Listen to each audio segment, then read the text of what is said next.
Welcome to the Shaker Bison podcast. This is our first video of the 2024 to 2025 school year.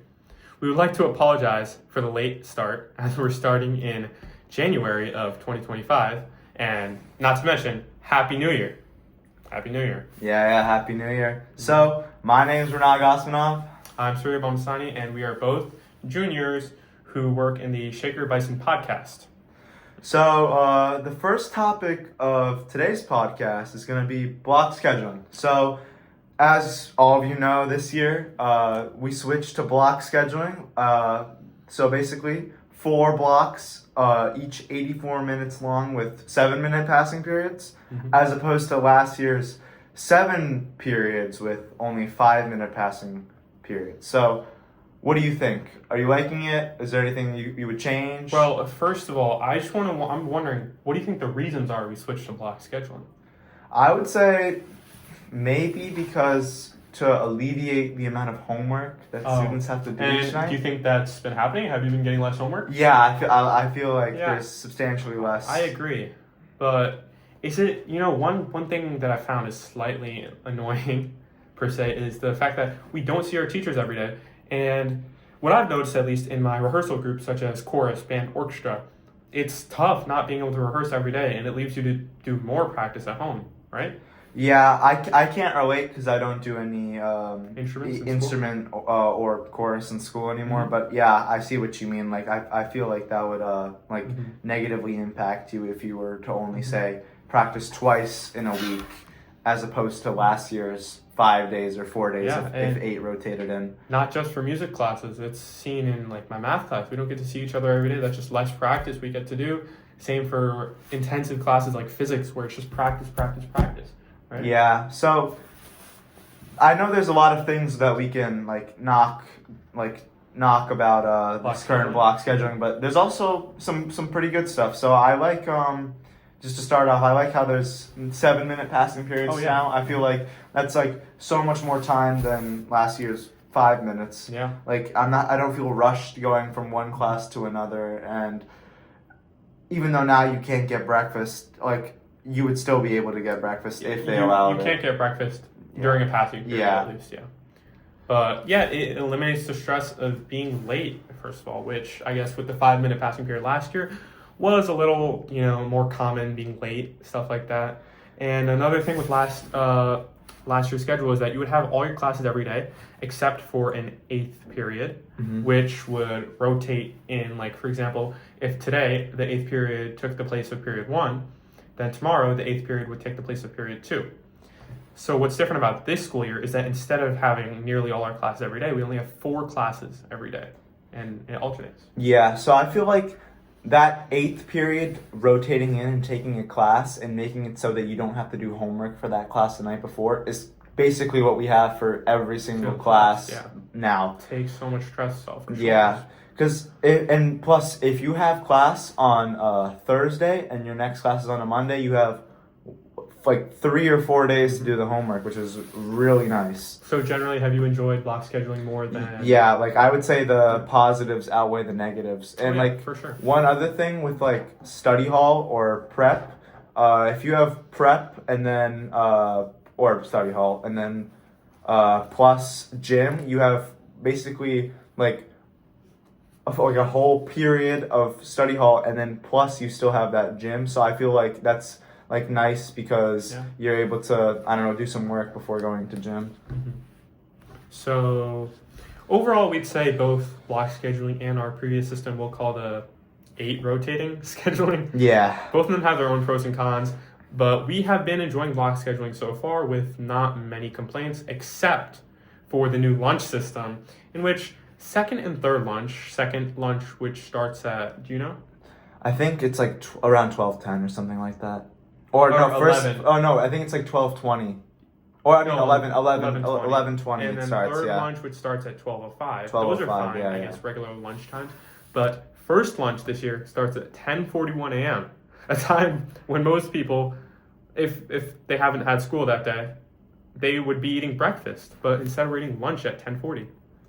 Yeah. What do you think of that? So, on the one hand, if you're waking up at say 5:30 in the morning to come to school, Mm-hmm. then I guess you're eating breakfast like 5:45, or you're not eating breakfast at all. Yeah. I'm sure you would feel hungry at 10:41, but if you're like say waking up at like 6:30 and then driving into school with like your parents, or you're driving yourself to school as a senior, then I'm sure you probably wouldn't feel as hungry as you would feel like by the time third lunch started. So Yeah. have you also noticed that like in first lunch there's there's like way less people in first lunch than in his third lunch? There is a big disparity in how many people there are in each lunch. For example, first lunch is usually empty, and then I personally have never had second, or what they call split lunch, so I can't talk about that. But last lunch, which we both have, is just filled. It's insane. Jam packed. The lunch line, you spend most of the lunch in the lunch line trying to get your lunch, as opposed to eating. So I feel that's And a reason for that, I'd guess, is that any senior class gets to eat last lunch, and that doesn't change. So there's so many seniors in last lunch, in addition to juniors, and also freshmen and sophomore who like to eat in we're just talking about where we eat, which is Taft cafeteria, Taft Hall. And a lot of freshmen and sophomores have been eating in Taft recently, so it's just getting filled. Maybe if you look at it one way, maybe the reason why first lunch is so unpacked compared to third is because the underclassmen are all eating in La Follette, as opposed to Taft, which fewer people, upperclassmen would have lunch then. So I guess that's why there's so many people in third lunch in Taft as opposed to first lunch, because everyone else who's an upperclassman has class during first lunch, as opposed to the underclassmen who would probably be having lunch in La Follette. So enough about block scheduling, and let's move on to our next topic, which was fall and winter sports this year. Yeah, so this fall we've had a couple of really standout teams. So I think the boys football team lost in the finals of sectionals, which is very good, and then tough loss. Same as boys volleyball. Yeah. First time they made it to sectionals in a while. Yeah. But I would say the best, correct me if I'm wrong, if I'm forgetting someone else who competed in sectionals and won, but the boys soccer team. Soccer team. 3-peat, as they say. Yeah. Have won the sectionals 3 years in a row, right? Yeah. And they made it to the state semifinals this year? Yeah, so this is the first time, I think, because I think last year or the year before they had lost in regionals, but this year they won regionals and they won the semifinals of states, and then they made it all the way to the finals before unfortunately losing. I think they were up 1-0 as well, or if it was like tied 1-1, and then because I think they lost 1-2. Do you know what team they lost to? I don't know. Was it Scarsdale? No, I think they beat Scarsdale in the semifinal. But Scarsdale is also a very competitive school. They have a lot of good programs there. Yeah. So great season for fall sports, and now we have winter sports, which we are in the middle of. Yeah. What teams do we have to look out for winter sports? So we have the boys swimming team, boys indoor track and field. Already so many great meets so far. The boys basketball team. I think this past weekend or the past week they were in Florida. Florida, really? Yeah, for a basketball tournament. Oh, it's great. Yeah. And what else? We have the skiing. Did you say the boys swimming and diving team? Yeah, boys swimming and diving. Yep. Skiing. We have an alpine skiing team, right? Yeah. Or a downhill. I don't know. And then bowling team, and then we have a couple. We have a couple. I think we're starting some unified sports as well, like unified basketball. Not too sure though. And girls basketball, girls indoor track. Oh yeah, girls. Yeah. They've been great so far. So, do you know what? Have we made sectionals recently for any winter sports? I'm not sure about boys swimming and diving. I think basketball. I'm not sure either. I think some of the people on the boys and girls track and field. Indoor track teams. They're we have they're a great good. program, which is I believe under Coach Irby. Yeah, Coach Irby. He's been leading our program to excellence these past years. Be great, as they say. Yeah, there's our team has been great. Yeah. There's a lot of outstanding athletes on both teams. Yes, sir. So, we're in January now. January. You know what that means? In couple weeks we have midterms coming up, some Regents exams if you're taking it. So for people who are in, I believe, 11R English and 11H English, they have the English Regents exam. You're also able to take it a Regents exam during that time as well if you wish to retake the exam or if you just want to take it to get it out of the way. So us as juniors who came into the high school shortly after COVID-19, we have not had many midterms. We've only had one midterm, right? Yeah. No, yes, just one midterm. I think we had an AP World midterm. We had an AP World midterm last year, and that was only for AP World. So yeah, we only had one midterm.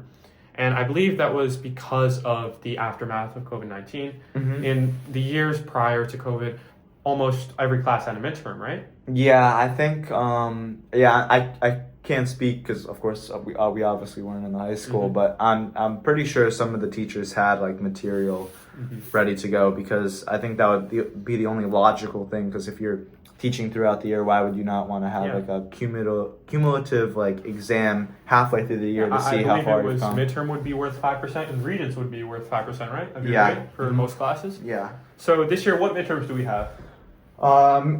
Personally, I have physics. Physics midterm, yeah. Pre-calc. Yeah. AP US History, but I think it's not just AP US History. Every single US History class. Yeah. It's not an AP like US History related midterm. It's like a midterm preparing us for the Regents. Yep. And then, do we have one? Do we have foreign language? I don't think we have a foreign language midterm. And then I'm not sure. Do we have one for English?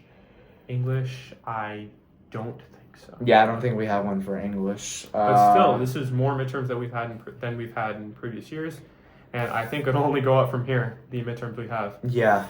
So, with all these tests, we're seeing a lot of previously paper mediums switch to digital. So we have the AP, some of the AP exams this year. Almost in the next couple of years, all the AP exams will be going digital. Yeah. Digital. And the SAT has gone digital, and I believe the ACT is going digital. It's going digital, so, if all these standardized tests are going digital, what can we say about our midterms and Regents exams? Will they be going digital too, you think? I wouldn't say like the midterms because those are more local midterms. Oh, that's true. Yeah. But the Regents, I could definitely see going digital in the next couple of years. If the Regents went midterm, if the Regents went online, digital, I believe the midterms would go too because the midterms are usually just practice for the Regents, right? Yeah, you could look at it that way, but I feel like most of these midterms they're like handcrafted by our teachers' local exams. Yeah, that's correct. So they may stay paper. Yeah, so I feel like this is a good step, like in order to like I would say combat like the not exploitation, but like overuse of like a bunch of material. Yeah, like deforestation. Deforestation. Think about how many papers were used nationally for the AP exams, SAT exams, ACT exams.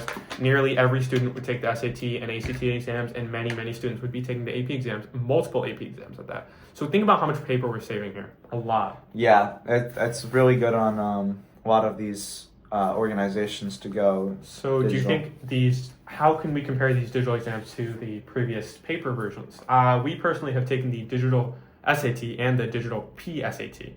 Yeah, I feel like it's also way easier on the people running them as well because if you take it digitally, the computer can grade it for you. Yeah, you don't need to have a teacher because some of our teachers are like telling us how they like during the summer they have to come in and like not manually but like they have to grade like in person all of those like all the work that people do. Yeah. But if you have it all stored somewhere in the computer, you can log in, I would say remotely probably, and be able to grade it from there. Even with the digital SAT, there are no longer any short response questions.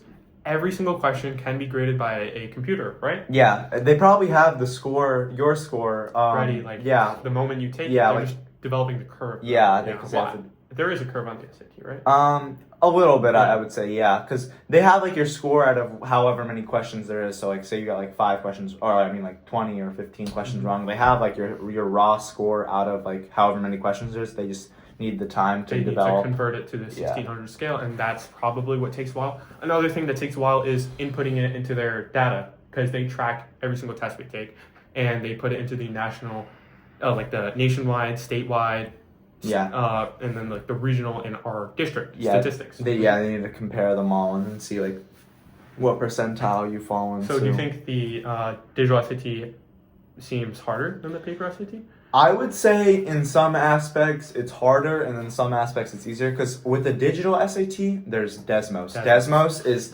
one of the nicest things College Board has given us. Insane. You can do anything on the Desmos, which is the digital calculator they provide for the digital SAT. You can do anything on it. You can do all the way up to calculus and all sorts of things on that. So you won't even need to do literally anything by hand if you think about it. You don't even need to bring a calculator now to the exam. So it's like just a super nice resource that they built in. And with the digital, you can highlight and annotate certain reading and writing passages. The only thing is because of Desmos, we have noticed that the math section has become way harder, in our opinions at least. Right? Because if you have everything at the tips of your fingers, they're gonna need to increase the difficulty in order to make it so. It's not even tricky in that we haven't learned it. It's just super conceptual. And just hard to figure out type of questions. Because they wouldn't want people getting high scores just off knowledge of how to use a calculator. So as we're wrapping up, do you want to do a quick little recap of what we've discussed today? Yeah, so the first thing we mentioned is that we are, in fact, having a late start to the podcast this year and to the Shaker Bison Club as a whole with our change in mentorship from our previous teacher, faculty member who mentored the club, Miss Weatherby. She has since retired, and now we have a couple new mentors. And with that, we did have, indeed, a late start to the club. So after that, we talked about block scheduling and the pros and cons of it, which we have deduced that although it has some pros over the previous scheduling system, there are some cons as well, making them pretty much even. And after that, we talk about fall and winter sports, right? Yeah, great seasons for a lot of teams. And then I think after that, we discussed how midterms are coming up. There's a lot of midterms for a lot of courses this year as opposed to last year. And we're starting to recover from COVID, in fact, because of COVID, I guess we haven't had a lot of midterms in the previous years, and they're trying to bring it back to that pre-COVID state now, in which we are going to have midterms again for sure. And then the last thing we discussed is how a lot of exams are going to digital, such as many APs, SAT, PSAT. ACT, and how that could affect us going into the future. Could our Regents exams be digital? Could our midterms be digital? We don't know. I mean, they probably could. So that's all we discussed today. Thank you, everyone, for listening, and we'll get another podcast out soon. Thank you so much.